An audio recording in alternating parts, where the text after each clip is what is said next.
ሰላም ጤና ይስጥልን አድማጮቻችን እንደምንላችኋል። ከልቦ ከቀረበው ትርታ 97.6 ኤፍኤም የዕለተ ሐሙስ የካቲት 26 2018 የትርታ 600 የዜና ሰዓታችን ነው አሁን ጀምሮ ወደ እናንተ መድረሱን ይጀምራል ማለት ነው። በቆይታችን ከሀገር ውስጥና ከባህር ማዶ የተውጣጡ ዜናዎችና የቢዝነስ መረጃዎችን ወደ እናንተ እናደርሳለን። እንዲሁም በልዩነት በዝርዝር የምንመለከተው ርዕሰ ጉዳይም ይኖረናል። ቆይታችሁን ከኛ ጋር እንድታደርጉ በአክብሮት እየጋበዝን የዛሬውን የትርታ 600 የዜና ሰዓት እየመራው እኔ በፍቅር ግዛቸው አብራችሁ ቆይታ ሳደርግ ቴክኒኩን በመቆጣጠር ቴክኒሻናችን ዩኤል አሰፋ አብሮናል። የሀገር ውስጥ ዜናዎችን በማስቀደም እንጀምራለን።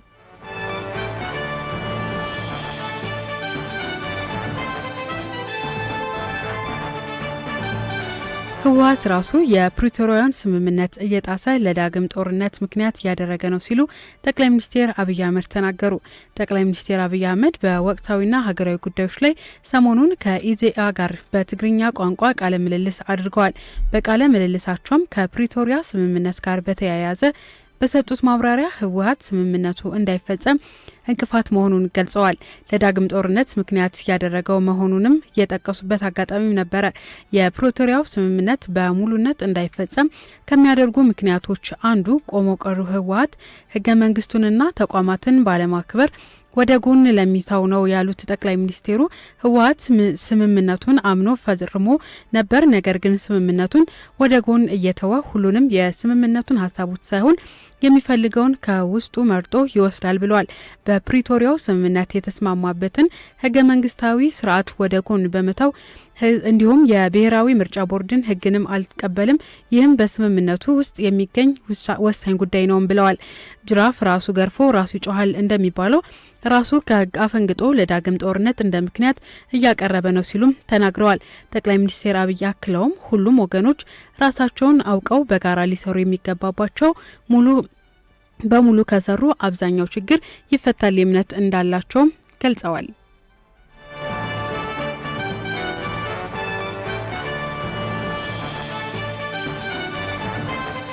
የስራና ክህሎት ሚኒስቴር ለኢትዮጵያ አየር መንገድ ብቁና የሰለጠነ የሰው ኃይል ለማቅረብ የሚያስችለውን ስምምነት ተፈራረመ።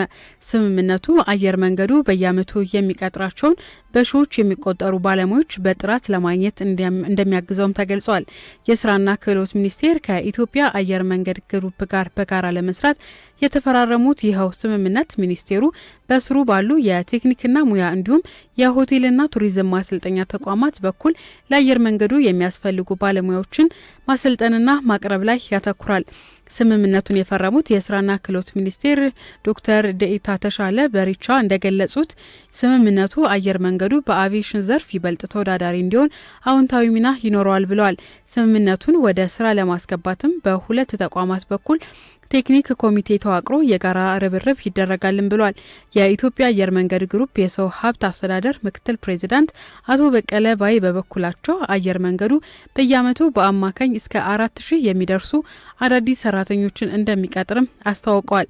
ከሚኒስቴር መስሪያ ቤቱ ጋር በጋራ መስራታቸው የቅጥር ሂደቱን ውጤታማ ከማድረግ ባለፈ የአሰራር ድግግሞሽን እንደሚያስቀርም ተናግረዋል።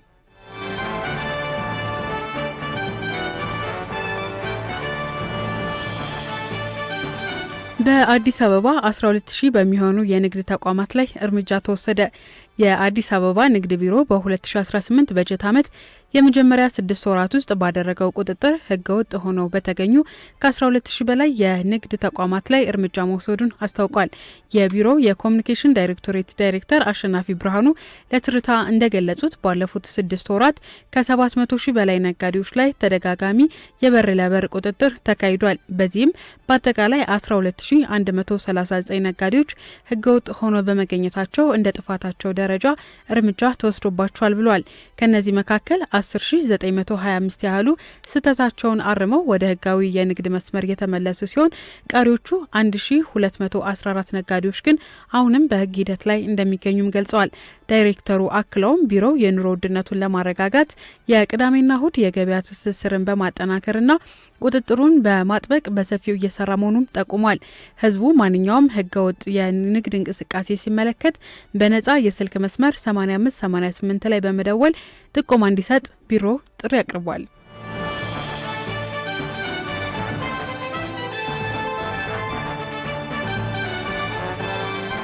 አድማጮች ከልቦ ከቀረበው ትርታ 97.6 ኤፍኤም የዕለተ ሐሙስ የካቲት 26 የ6:00 የዜና ሰዓታችን ላይ ነው የምትገኙት። ቆይታችን እንደቀጠለ ነው። ቀደም ሲል ከሀገር ውስጥ የተወጣጡ ዜናዎችን ነበር ወደ እናንተ ያደረስነው። አሁን ደግሞ በዝርዝር የምንመለከተው ርዕሰ ጉዳይ ላይ እናመራለን። በተለይ ከውክልና ጋር ተያይዞ የሚነሱ ጉዳዮችን ተመልክተንበታል። ባልደረባችን አህመዲን ሸረፍ አዘጋጅቶታል፣ እንደሚከተለው ይቀርባል። ሰዎች በተለያዩ ምክንያቶች ጉዳዮቻቸውን ራሳቸው መፈጸም የማይችሉባቸው ሁኔታዎች ሊገጥማቸው ይችላል። ለዚህም ሲባል ሌሎች ሰዎች ጉዳዮቻቸውን እንደነሱ በመሆን እንዲፈጽሙላቸው ሲያደርጉ ይስተዋላል። ይህም ህጋዊ ጉዳዮችን መፈጸምን የሚመለከት ሲሆን ይህም በህግ የሚያስከትለው ራሱን የቻለ ህጋዊ ውጤት ስለሚኖረው ስራውን የማከናወኑ ኃላፊነት ህግን መሰረት ባደረገ ስምምነት ላይ የተመሰረተ መሆን እንደሚኖርበትም የህግ ባለሙያዎች ይመክራሉ። ይሁንና በሰነድና ማስረጃ ምዝገባ ውስጥ ትልቁ አስቸጋሪ ሁኔታ መሰል ጉዳዮችን በሰነድ ለማጭበርበር መሞከር እንደሆነ የሚናገሩት አቶ ያሬድ ስንታየው አዲስ አበባ የሰነዶች ምዝገባ የቅርንጫፍ 12 ልዩ አገልግሎት ዴስክ ኃላፊ ለትርታ ተናግረዋል። ተቋማችን ላይ ከሚያስቸግሩ ነገሮች መካከል ሐሰተኛ ሰነዶች በይበልጥ ያስቸግሩ ነበረ ከዚህ ቀደም በነበሩት። አሁን ግን ናሽናል አይዲ ከመጣ በኋላ በሙሉ ባይባልም ደረጃ በብዙ መልኩ ቀንሶልናል። እንዲሁም ከተለያዩ ተቋማት ጋር ሊንኬጅ ፈጥረናል። ለምሳሌ ከወሳኝ ኩነት ጋር ያላገባ አንድ ተገልጋይ ያላገባ ይዞ ማስረጃ ሲመጣ ትክክለኛ ወጥቷል አልወጣም የሚለው እዚሁ ቢሮ ላይ ቁጭ ብለን ከወሳኝ ኩነት ጋር ባለን ግንኙነት መሰረት እዚሁ ቼክ እናደርጋለን ሲስተም ላይ። እንዲሁም በቅርብ የጀመርነው ከአሽከርካሪ ተሽከርካሪ ተቋማት ጋር ከመንገድ ትራንስፖርት ጋር ክሊራንሶችን የአዲስ አበባ ክሊራንሶችን ሐሰተኛ መሆናቸውን አለመሆናቸውን እዚሁ ሲስተም ላይ እዚሁ ቢሮ ላይ ቁጭ ብለን አሽከርካሪ ተሽከርካሪ ሽያጮች ላይ ከመንገድ ትራንስፖርት ጋር በፈጠርነው ግንኙነት መሰረት ትክክለኛ የሊብሬ ወጥቷል ወይ ትክክለኛ የክሊራንስ ወጥቷል የሚሉትን እዚሁ ቁጭ ብለን ሲስተም ላይ ማጣራት እንችላለን። ስለዚህ ከዚህ በፊት ተቋሙን ይፈትናሉ ተብሎ የሚገመቱት ሐሰተኛ ሰነዶችን በእንደዚህ አይነት መልኮች ራሳችንን እየጠበቅን እንገኛለን። ናሽናል አይዲ መጥቷል፣ የወሳኝ ኩነት ማጣሪያ እዚሁ ቁጭ ብለን እናያለን፣ ክሊራንሶችን እዚሁ እናያለን።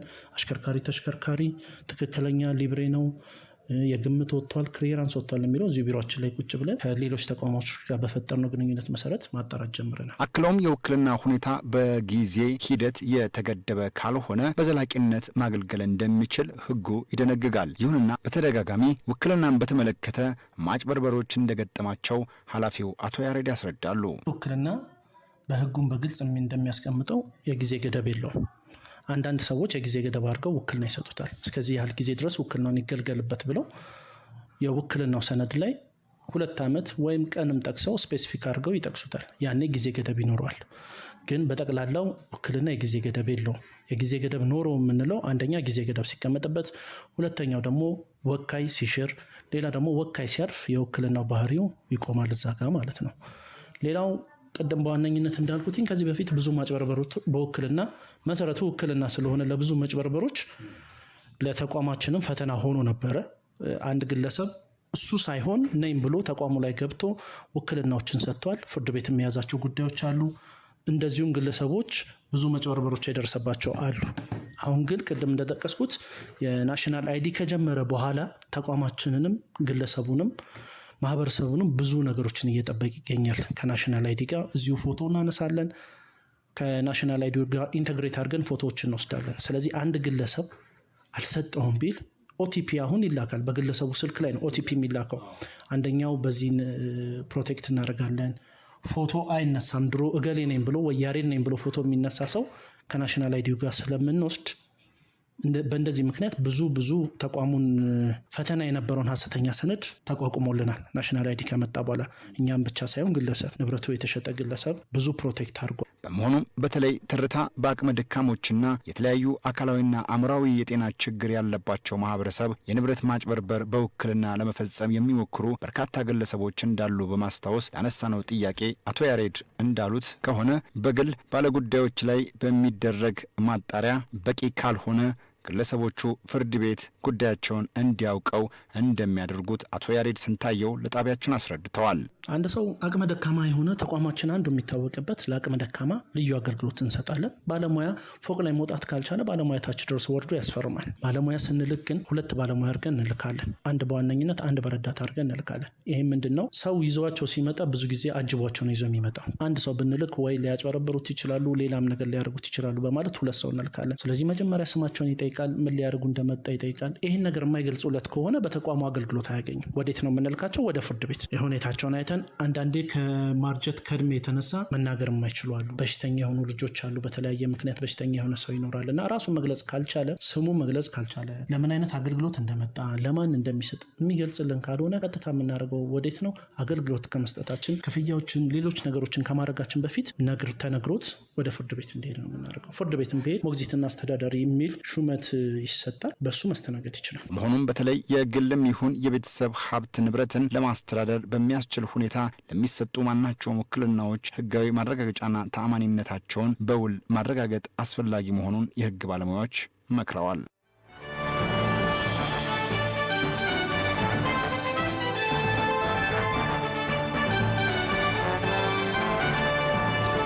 አድማጮች ውክልናን በተመለከተ ከባለሙያዎች ጋር ያደረግነውን ቆይታ ነበር ወደ እናንተ ያደረስነው። ቀደም ባለው ጊዜያችንም ከሀገር ውስጥ የተወጣጡ ዜናዎችን ወደ እናንተ አድርሰናል። አሁን ደግሞ ወደ ውጭ ዜናዎች እናልፋለን። አፍሪካዊ ጉዳዮችን ስናስቀድም ሳውዝ አፍሪካ እናገኛለን። ሳውዝ አፍሪካ በመካከለኛው ምስራቅ ግጭት የሽምግልና ሚና ለመጫወት ጥሪ አቀረበች። የሳውዝ አፍሪካ ፕሬዚዳንት ሲሪል ራማፎሳ በሀገራቸው በመካከለኛው ምስራቅ እየተካሄደ ላለው ግጭት አስታራቂ ሆና ለመሳተፍ ዝግጁ መሆኗን አስታውቀዋል። ፕሬዚዳንቱ ይህንን የገለጹት በኬፕ ታውን ከተማ እየተካሄደ በሚገኘው የኢነርጂ ኮንፈረንስ ላይ በተገኙበት ወቅት ለሀገር ውስጥ መገናኛ ብዙሃን በሰጡት መግለጫ ነው። ፕሬዚዳንት ራማፎሳ በመግለጫቸው ሳውዝ አፍሪካ በማንኛውም ጊዜ ጥያቄ ከቀረበላት የሽምግልናም ሆነ የድርድር ሚና ለመጫወት ዝግጁ መሆኗን አረጋግጠዋል። ሳውዝ አፍሪካ ሁልጊዜም ቢሆን ገንቢ ሚና ለመጫወት ዝግጁ ናት። ክፍተት ካለ ወይም ጥያቄ ከቀረበልን ዓለም አቀፍ ግዴታችን እንወጣለን ሲሉም ተናግረዋል። በመካከለኛው ምስራቅ የሚታየው ጦርነት በአስቸኳይ እንዲቆም የጠየቁት ፕሬዚዳንቱ የተኩስ አቁም ስምምነት ተደርጎ ወደ ውይይት መግባት እንዳለበትም አሳስበዋል። ሳውዝ አፍሪካ የ2025 የቡድን 20 ፕሬዚዳንትን በይፋ መረከቧን ተከትሎ ይህ የሽምግልና ጥሪ ሀገሪቱ በዓለም አቀፍ መድረክ ያላትን ተጽዕኖ ለማሳደግ የምታደርገው ጥረት አካል ተደርጎም ተወስዷል።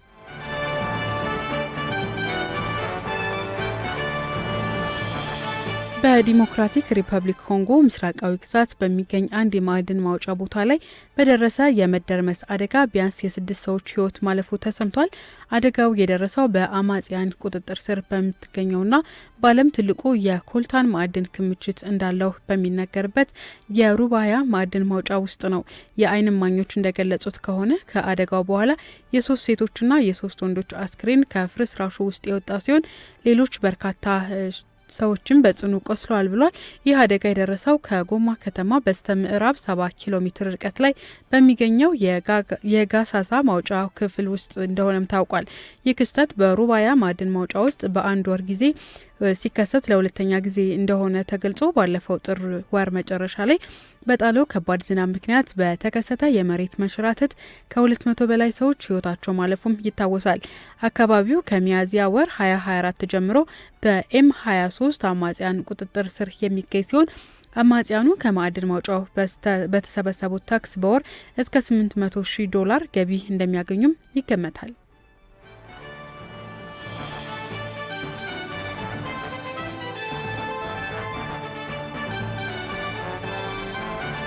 የኢራኑ ፕሬዚዳንት መስዑድ ፔዜሽኪያን ለመካከለኛው ምስራቅ መሪዎች መልእክት አስተላለፉ። ፕሬዚዳንት መስዑድ ለጎረቤቶችና ለወዳጅ የመካከለኛው ምስራቅ ሀገራት መሪዎች ባስተላለፉት መልእክት ሀገራቸው የሌሎች ሀገራትን የግዛት አንድነት እንደምታከብርም ገልጸዋል። ፕሬዚዳንቱ ትላንት በኤክስ ማህበራዊ ትስስር ገጻቸው ባስተላለፉት መልእክት የአሜሪካና የእስራኤል ወታደራዊ ትንኮሳ ኢራን ራሷን ለመከላከል እንድትገደድ ማድረጉን አስታውቀዋል። አክሎም ኢራን የጎረቤት ሀገራት ሉዓላዊነት እንደምታከብር ገልጸው የመካከለኛው ምስራቅ ሰላምና መረጋጋት ሊረጋገጥ የሚችለው በቀጠናው ሀገራት የጋራ ጥምረትና ትብብር ብቻ እንደሆነ አሳስበዋል ሲል ቢቢሲ ዘግቦታል።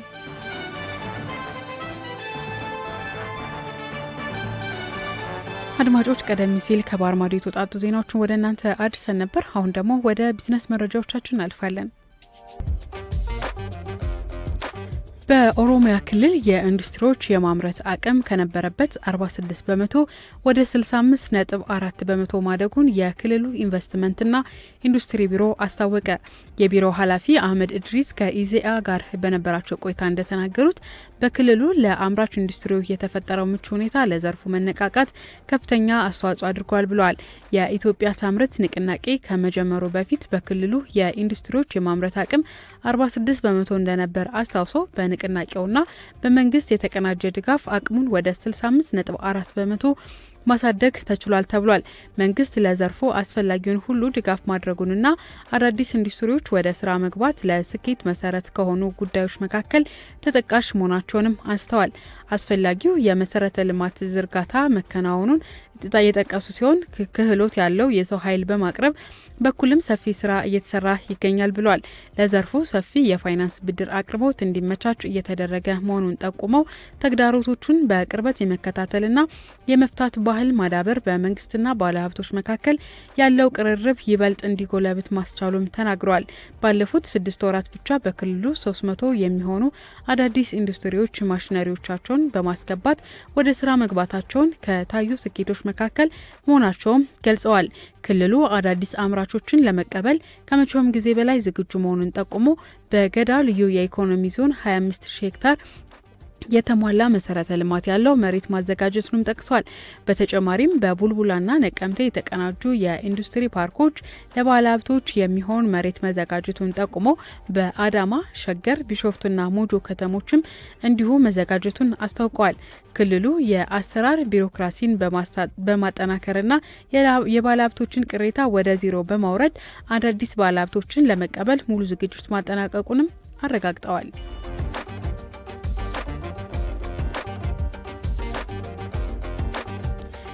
የተባበሩት መንግስታት የጸጥታው ምክር ቤትና ዓለም አቀፍ የገንዘብ ተቋም የአፍሪካን ፍትሐዊ ውክልና የሚያረጋግጥ የሪፎርም እርምጃ ሊተገብሩ እንደሚገባ ተገለጸ። የአማኒ አፍሪካ ሚዲያ ጥናትና ምርምር ተቋም ከጃፓን ኤምባሲ ጋር በመሆን የተባበሩት መንግስታት ሪፎርም ላይ ያተኮረ የምክክር መድረክ በአዲስ አበባ አካሂደዋል። የመንግስታቱ ድርጅት የጸጥታው ምክር ቤትና ዓለም አቀፍ የፋይናንስ ተቋማት ረዥም ዓመታት ያስቆጠሩ ቢሆንም በተቋማዊ አወቃቀር ስርዓት ላይ አፍሪካን ፍትሐዊ ውክልና ያገለግሉ ናቸው ብሏል። የአማኒ አፍሪካ ዳይሬክተር ሰለሞን አየለ እንዳሉት የመንግስታቱ ድርጅት መዋቅር የአፍሪካን ፍትሐዊ ውክልና የሚያረጋግጥ የሪፎርም እርምጃ ሊወሰድ ይገባል ብለዋል። በተቋማቱ የአፍሪካን ፍትሐዊ ውክልና ለማረጋገጥ ግንዛቤን የሚያስጨብጥ ተከታታይ ስራ እንደሚጠይቅም ተገልጿል። አድማጮች፣ የቢዝነስ ዜናዎቻችን እነዚህን ይመስሉ ነበር። አድማጮች ከልቦ ከቀረበው ትርታ 97.6 ኤፍኤም የዕለተ ሐሙስ የካቲት 26 2018 የትርታ 600 የዜና ሰዓታችን ነበር ስታደምጡ የቆያችሁት። በቆይታችንም ከሀገር ውስጥና ከባህር ማዶ የተውጣጡ ዜናዎችን እንዲሁም የቢዝነስ ዜናንና በዝርዝር የተመለከት ነው። በተለይም ደግሞ ውክልናን በተመለከተ ባለሙያ አናግረን ወደ እናንተ አድርሰን ነበር። የዛሬውን የትርታ 600 እየመራው እኔ በፍቅር ግዛቸው አብሬያችሁ ቆይታ ሳደርግ ቴክኒኩን በመቆጣጠር ሲኒየር ቴክኒሻናችን አለህ ቢተው አብሮን ቆይታ አድርጓል። ቀሪ ትርታ 97.6 ኤፍኤም መሰናዶች እስከ እኩለ ሌሊት 6 ሰዓት መደመጣቸውን ይቀጥላሉ። መልካም ጊዜ። ትርታ 97.6 ኤፍኤም